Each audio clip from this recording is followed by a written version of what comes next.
Outclassed and embarrassed. That was the best way to describe Aston Villa after Tottenham thrashed them 4-0 at Villa Park in a must-win Champions League affair. I could not believe the scoreline. I missed the game yesterday as I was flying back from Budapest, hence why I sound a bit croaky. It was a bit of a late flight, so missed the game and only got to see the highlights last night on Match of the Day. And I just was in utter disbelief. I thought Tottenham would have got a draw, and a draw would have been a very, very good result. Considering like Villa's home form this season, it has been absolutely impeccable. They have really done well against top teams at Villa Park. But the form sheet and the script sort of went out the window yesterday. That's not me saying, Tottenham went there thinking they were going to, one, destroy them, or two, really, really struggle, but they impressed. They were so impressive in that second half from what I saw. I was in disbelief. I landed at London Luton Airport, and when I saw it was 2-0, I couldn't believe it. I was just absolutely flabbergasted. I was so proud of the boys and all the different goal scorers. It was just such a men against boys mentality, and showing that Ange Postecoglou is putting together a squad who can compete with the very best at the top of the Premier League table. Again, I must apologise for my voice. I sound like a croaky mess, but had to do a reaction to this. It is so pivotal in our season. But before I go any further, if you are new to Sonny Talks Spurs, why don't you leave a like on the video, subscribe to the channel and hit the notification bell. It will let you know when I've gone live. And also you can become a member, link in the description down below. A new podcast episode will be going live this week. I've been a bit slacking, but we're going to be bringing it back this week where my voice will be back to normal, hopefully. But going back to the game, as I say, we went into it a lot of Tottenham fans. I saw a lot of Tottenham fans who were optimistic. I saw a lot of Tottenham fans who were a bit half-glass empty, probably me in that camp, because some of our results lately have been a bit hit and miss. Wolves was a disappointing result, and then you had the amazing result of Brighton. So there's been a bit of up and down, and we're just trying to find a bit more momentum towards the end of the season. I'm going to have a quick sip of this. And I just knew, I watched that first half and I thought, yeah, we sort of kept them at bay. I don't believe they should have had a penalty. It was pretty soft. I think Basuma won the ball in that challenge. I thought it was really good to have our full strength team back again. Obviously no Richarlison, but some through the middle was very, very good. Brennan Johnson and Kulusevski. I thought that everyone just played really, really well, and just James Maddison, what a player he is. And he was the guy who opened the scoring in the fixture.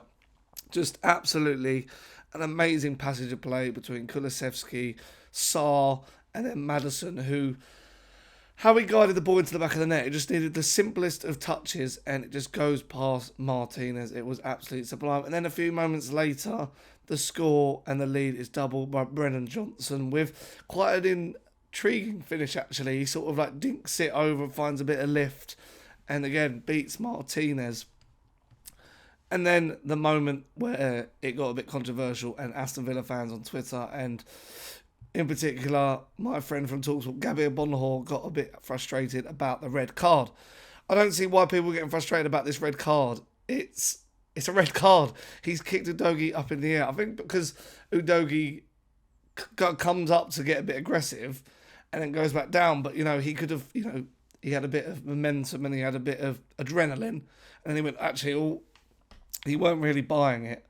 I think people who say he was buying it are being very, very unfair. But it's a red card. John McGinn, before the game, coming out with quotes saying, we need to, this, that and the other, biggest game in our Villa's history, and then he goes and does that. Quite embarrassing from the Scotsman.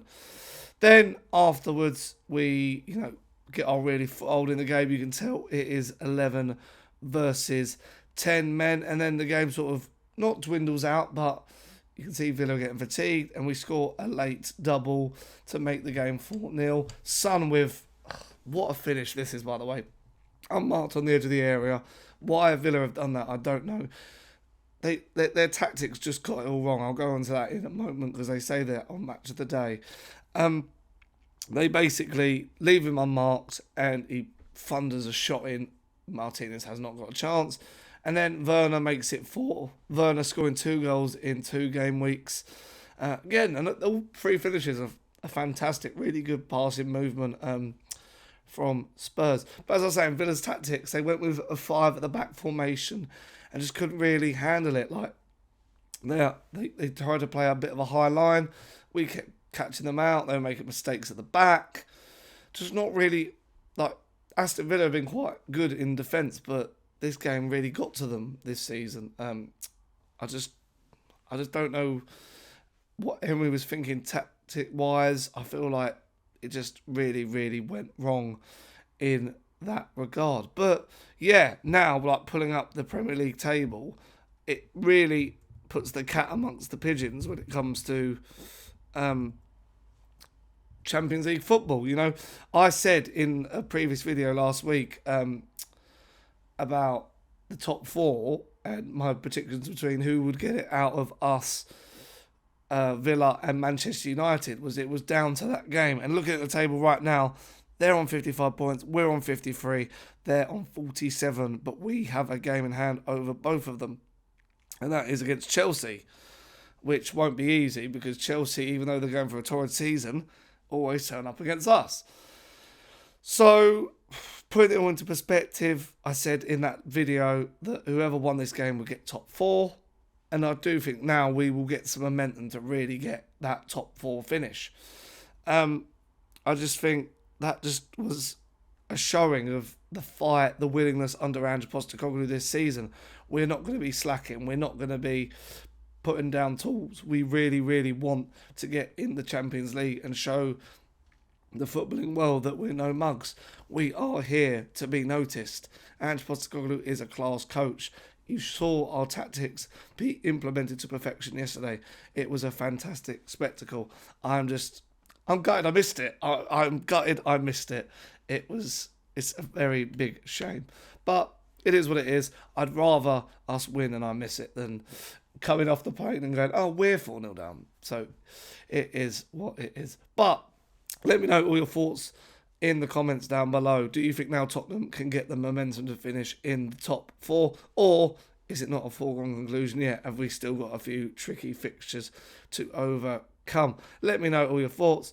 And as I said at the top of the video, if you are new around here, why don't you leave a like, subscribe to the channel and hit the notification bell because it will let you know when I go live. And also you can become a member. Link in the description down below. I'm going to put a podcast together for this week. But there, until next time, I apologise for my voice. Go and check out some of my other videos and I'll see you again pretty soon. Ciao.